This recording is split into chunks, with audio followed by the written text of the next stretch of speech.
c'est l'érudite, votre dame du temps préférée en direct de la planète. Attendez. Je vérifie sur mon Tardis. On est sur Xulapoduria. Je ne connais pas du tout cette planète. Bref, parce que mon Tardis m'a amené ici, je ne sais pas pourquoi. Sincèrement, j'ai quelques petits problèmes avec mon Tardis depuis que je me suis échappée de l'ordre 66. Et il m'emmène n'importe où, donc là je suis sur une planète que je ne connais pas, j'ai bouqué le nom, donc je vais essayer d'explorer ça après la vidéo, et je vous expliquerai peut-être un jour je vous raconterai dans ma liste de vidéos sur moi, enfin pour vous raconter mon histoire, qu'est-ce qui m'arrive quand je fais mes petites histoires entre deux vidéos YouTube.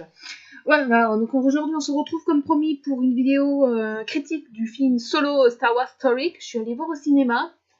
Et ben sincèrement c'était une bonne surprise parce que personnellement, quand le film Solo a été annoncé, je n'étais pas si enthousiaste que ça. J'ai dit, ça sent la mauvaise bonne idée de vouloir reprendre un personnage qui est très populaire dans la saga, lui raconter une histoire qui s'est passée avant les films.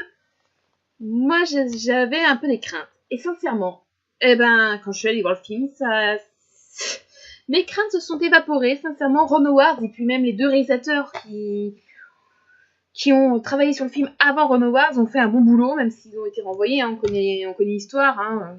De toute façon, ce que je trouve sympa de la part de Ron Howard, c'est qu'il a quand même crédité les deux précédents réalisateurs au générique, et ils ont même conservé, je crois, quand même quelques scènes qui avaient été tournées avant. Alors, personnellement, qu'est-ce que j'ai pensé du film ? J'ai vraiment bien aimé le film, personnellement. Même si je suis pas une grande fan de la trilogie originelle, je préfère la prélogie. Normal, c'est à cette période que j'ai plutôt vécu, en tant que Jedi. Mais j'ai quand même bien aimé. Les personnages, alors, j'étais ravie. Han Solo est égal à lui-même, tel qu'on le découvre dans Un Nouvel Espoir. Hein. On est un peu plus jeune, donc on est un peu plus insolent, je trouve. Et le fait qu'on le voie engagé dans l'Académie impériale, c'était une bonne idée, parce que il me semble avoir déjà lu que oui, effectivement, il avait fait... dans l'univers Legends, donc qui était l'ancien univers étendu, oui, effectivement, on savait qu'il avait suivi des cours dans une académie impériale pour devenir pilote. Et bon, on commençait avec Han Solo, ça s'est pas bien passé. Et on le retrouve on l'a retrouvé donc en plein milieu d'une guerre en soldat, en fait, en fantassin, alors que lui, il aurait préféré être soldat. Alors, aussi, concernant d'autres personnages que j'ai bien aimés, Kyria, je sais que beaucoup de personnes ont critiqué ce personnage, mais moi j'ai trouvé... je trouvais que le personnage avait quelque chose quand même, qui a un certain charme, d'autant que il est interprété par Emilia Clarke, alias Daenerys dans Game of Thrones. Et pour avoir vu les deux premiers épisodes de la saison 1 de Game of Thrones, je connaissais un petit peu son jeu, et je trouve qu'elle s'est très bien intégrée dans l'univers Star Wars, même si franchement j'aimerais bien savoir plus. Vu comment Solo finit, je pense qu'on peut s'attendre à ce qu'on nous sorte une suite, parce que il y a des questions qui restent en suspens sur ce personnage, et puis même sur sa relation avec Han Solo, qui restent en suspens à la fin du film. Que peux-je dire aussi d'autre ? Pour moi, la bonne surprise du film, ça a été le personnage qu'on nous a annoncé comme le grand méchant du film. Alors désolé, je ne serais pas capable de prononcer son nom. Je crois que c'est Enifest Nest ou un truc comme ça. Je suis désolée si je prononce très très mal le nom. Pour moi, ça a été le personnage qui a été la meilleure surprise du film. Vraiment, on nous a présenté depuis le début de la promo que ça serait le méchant du film, et puis il y a un retournement de situation. Je ne fais pas de spoil dans cette vidéo, je ferai peut-être plus tard une vidéo avec spoilers après que je serai allée revoir le film, parce que je pense que j'ai loupé certains détails et il faut que je revoie le film pour pouvoir confirmer ça. Donc en attendant, je vais faire une vidéo non spoil sur Solo. Alors, qu'est-ce que je peux dire également sur Solo ? Le personnage de Paul Bettany aussi, alias Vision dans les films Avengers. Alors pour moi, ça a été, je trouve que ça a été un très très bon méchant, parce que d'une certaine façon, on voit quand même qu'il y a une menace potentielle pour Anne et puis son équipage. Et en tant que leader je pense qu'il doit être quand même, quand on voit la fin du film, on comprend qu'il est quand même sous les ordres de quelqu'un d'autre dans un syndicat du crime. Et je trouve que c'est original qu'ils mettent aussi en avant les syndicats du crime un peu comme ça, parce que dans Star Wars, jusque-là, on nous en parlait pas trop dans les films. On connaissait juste le syndicat du crime des Hutt avec Jabba, par exemple, dans Le Retour du Jedi. Mais là, on nous en a présenté un, l'Aube écarlate, Et l'aube écarlate ou l'aube sanglante, désolée, je ne me rappelle plus le nom, faut vraiment que je revoie le film. Et je trouve que c'est une bonne idée de présenter ces organisations qui sont pas très mises en avant, mais qui jouent un rôle quand même sur les événements de la saga. Parce que je vous rappelle que dans la trilogie originelle, Han Solo est quand même recherché pour avoir lâché une cargaison qui appartenait à Jabba le Hutt. Et ça a fait que ça a amené tous les événements de la fin de l'Empire contre-attaque, où il est congé dans la carbonite jusqu'à sa libération dans le palais de Jabba dans le retour du Jedi. Donc, ils ont d'une certaine façon, ils ont un rôle. Puis même dans la série The Clone Wars, on voit que le syndicat du crime de Jabba, dans le film The Clone Wars, qui sert d'introduction à la série The Clone Wars, joue un rôle, puisque Jabba va demander à la fois au comte Dooku et à la fois au Jedi d'essayer de sauver son fils qui a été à la fin kidnappé, qui a au final été kidnappé par le propre oncle de Jabba le Hutt, Zero. Donc oui, ça permet de découvrir qu'il y a autre chose que le clan des Hutt, et je trouve ça très bien qu'ils mettent en avant les syndicats du crime. Qu'est-ce que je peux dire d'autre qui ne spoilerait pas le film Le Faucon Millenium, alors oui, le Funko. Alors sincèrement, j'étais ravie de voir ce vaisseau, de retrouver ce vaisseau. C'est vrai que le voir neuf comme ça peut choquer. Mais c'est vrai qu'il faut qu'un jour, ce vieux tas de ferraille, comme on a tendance à tous le dire dans les films, a été neuf. Il a fallu qu'on le montre quand il était neuf, justement. Et là, ça a été montré. Je sais que beaucoup ont été choqués de voir qu'il y avait une partie du faucon qui avait été comblée, alors qu'on voit qu'il n'a que... qu'il y a une période qui a été... Enfin, qu'il y a un truc... Il y a une partie du faucon qui a été comblée, mais c'est bien expliqué dans le film comment le faucon perd cette partie-là. Mais je dis pas parce que franchement, ça serait un élément spoilers. Et j'ai décidé pas de spoiler dans cette vidéo. L'autre chose positive dans le film Solo que j'ai bien aimé, la rencontre avec Chewbacca. Forcément, oui, qui dit Han Solo dit Chewbacca également, le Wookiee. Et la rencontre est quand même assez marrante, je trouve. La scène nous montre quelque chose d'assez drôle, en fait, d'une certaine façon. Et franchement, moi, j'ai bien aimé. Oui, j'ai bien aimé. Qu'est-ce que j'ai pas aimé voyons ce que j'ai pas aimé dans Solo. Sincèrement, j'ai trouvé qu'il y a certains personnages qu'on nous présentait dans la promo comme importants de l'histoire qui finalement ne sont pas si importants parce qu'ils disparaissent très rapidement, quasiment dès la première moitié du film. Donc moi ça m'a un peu gêné qu'on nous a présenté certains personnages en disant oui tel personnage aura tel rôle et que finalement il meurt aussi rapidement dans le film quoi. Donc moi ça m'a un peu chagriné ça. Mais voilà quoi, c'est juste, je veux dire, c'est ça que je reproche le plus au film.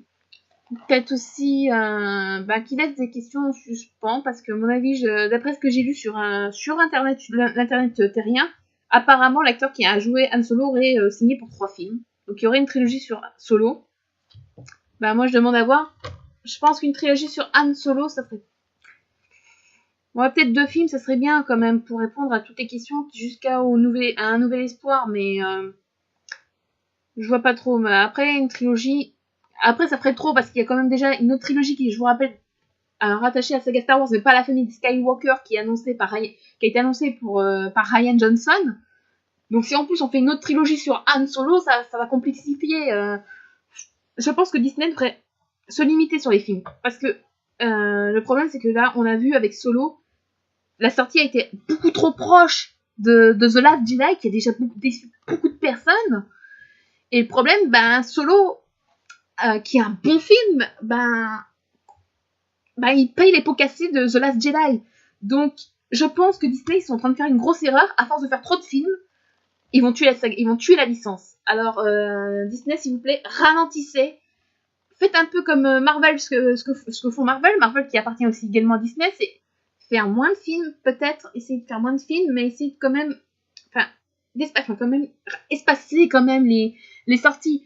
Avant que que Star Wars appartienne à Disney, quand c'était encore Lucasfilm qui avait les droits et George Lucas, on avait quasiment un film tous les 3 ans. Là, c'est quasiment on a un film tous les ans. C'est trop. C'est beaucoup trop. Ils vont tuer la licence à faire des films tous les ans. Les fans, même moi, qui est une grande passionnée de Star Wars, je peux vous dire que ça commence à me dégoûter, dire encore un film, encore un Star Wars, ils vont nous sortir quoi?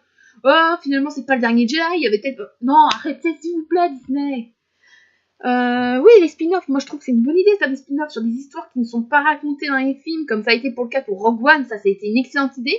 Même si au début, moi j'étais pas très pour les spin-offs, parce que je pensais qu'il valait mieux se concentrer sur la famille Skywalker. Puis finalement, quand il y a eu Rogue One, j'ai beaucoup aimé, Solo, j'ai beaucoup aimé. Apparemment, le prochain, celui qui a le spin-off qui aurait le plus de chance, ça serait Kenobi, pour 2020. Il y aurait un film sur Obi-Wan Kenobi. Alors moi, je dis oui si Ewan McGregor, parce que franchement, Ewan McGregor a très bien interprété le rôle. J'ai beaucoup aimé dans la trilogie originelle, la prélogie, pardon. Et après, il pourrait, par exemple, faire un film sur Boba Fett. Ben oui, mais bon, oui, Boba, oui, pourquoi pas. Mais moi, il y a un personnage dont je voudrais vraiment un film solo, mais je ne pense pas qu'il y aurait des chances qu'il voie le jour. C'est un film sur Mace Windu. D'autant que Samuel L. Jackson, qui interprète Mace, a dit que Mace était vivant. Mais le problème, c'est que Star Wars appartient à Disney, donc maintenant seul Disney peut confirmer la mort ou la survie de Mace dans la revanche des Sith. Et comme la période de la prélogie, j'ai l'impression, n'intéresse pas vraiment Disney. Et il suffit de voir toutes les œuvres canon qui sont sorties pour le moment concernant Mace. Il n'y a que la BD pour le moment qui sortira le 20 juin chez nous en France, qui a été faite concernant Mace Windu. Après, tout le reste, c'est surtout la période prélogie. Donc des épisodes 7, 8, et puis bon, bientôt le 9, l'année prochaine. Ou dans 2 ans, je sais plus quand est-ce qu'il sort, excusez-moi. Je m'en mets un peu les pinceaux, mais numéro spatio-temporel, timey wimey wobbly stuff. Désolé. Ce que je voulais dire aussi par rapport, donc forcément, donc vu ces éléments, moi je pense que le spin-off dont je voudrais le plus au monde, il y aura aucune chance qu'il sorte, ou alors si un jour ils le sortent, ça sera pas avec Samuel L. Jackson, ce sera un préquel, parce que à mon avis, s'ils le font, Samuel n'aura plus vraiment l'âge d'interpréter Mace Windu, ce qui est fort dommage, parce que franchement, c'est lui qui l'interprète en mieux. Voilà, ça c'était un petit parenthèse pour parler de tout ce qui était spin-off en général, mais je vais revenir sur Solo parce que je viens de me rappeler qu'il y a un point beaucoup positif que j'ai beaucoup aimé dans le film, c'est aussi Lando Calrissian. Daniel Glover a fait un Lando magnifique, franchement très crédible. Vraiment le Lando comme on le voit dans l'épisode 5. Ça, j'étais ravie. Même dès que j'avais vu la photo promo de Daniel Glover en Lando, j'étais putain, mais c'est le personnage, c'est Lando. Et là, on a retrouvé le Lando tel qu'on l'a vu, l'escroc de l'épisode 5. Et ça, je suis ravie. Alors, apparemment, il y aurait des rumeurs comme quoi que le personnage de Lando Calrissian serait de retour pour l'épisode 9. Moi, j'espère parce que franchement, j'aimerais bien savoir ce qu'il devient après l'épisode 6. Ce qu'il est devenu. Ça, c'est aussi un personnage que j'avais bien aimé dans la trilogie, pardon. Et dont on ne sait pas ce qu'il devient après. Voilà. Donc, s'il vous plaît, Disney, si vous pouvez le faire revenir pour l'épisode 9, ça serait pas mal. Voilà. Qu'est-ce que je peux dire d'autre sur Solo sans spoiler le film? Il n'y a pas grand-chose d'autre, donc voilà. C'était une vidéo, comme je vous ai dit, c'est une vidéo qui n'est non spoil, donc je ferai sans doute une vidéo avec spoil après être retourné voir Solo, pour voir si j'ai pas loupé de certains détails. Donc pour le moment, ma vidéo s'arrête ici, puis on se retrouve prochainement pour une autre vidéo, je pense, pour parler un peu de moi, pour que je puisse me présenter auprès de vous. Bon voilà. Ah oui, puis j'ai un petit le savez-vous, et ça va rester sur les spin-offs. Le savez-vous, un acteur de Doctor Who est apparu dans Rogue One. Oui, dans la scène où on voit le père de Jyn Erso discuter avec les scientifiques qui ont collaboré à la création de l'étoile de la mort, on peut voir l'acteur Richard Franklin, connu dans l'univers Doctor Who pour avoir interprété le capitaine Mike Yates. Et je peux vous dire, j'ai eu la chance de le rencontrer.